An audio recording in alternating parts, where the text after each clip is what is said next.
ছোঁয়া গাটাকে শীতল করে দিবে। ওই শীতল হয়ে যাওয়ার পরে আর তো সহ্য হবে না, আবার আল্লাহরে ডাকবে, মনে মনে ভাববে আর একটু ট্রাই করি না, দোষ কি, আস্তে আস্তে অনেক দূর তো আগাইছি। সুবহানাল্লাহ কইবেন না?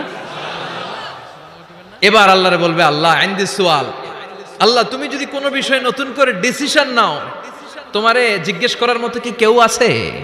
আল্লাহ বলে, না, আমি তো সব রাজার বড় রাজা, মহারাজা, আমার উপরে তো কারো কথা চলে না। ওই হতভাগা লোকটা বলবে, আল্লাহ এত সুন্দর জান্নাত তুমি বানালা, চোখ দিয়ে সৌন্দর্য দেখি, কান দিয়ে আওয়াজগুলো শুনি, হুর আর গেলমান হেঁটে বেড়ায়, এত সুন্দর জান্নাত চোখ দিয়ে দেখি, ঢুকতে পারি না, আমারে কষ্ট দিয়ে তোমার কি লাভ? ও আল্লাহ, আমারে তুমি মাফ করে দাও, জান্নাতের চিপার মধ্যে এক কর্নারে তুমি একটু আমারে জায়গা করে দাও।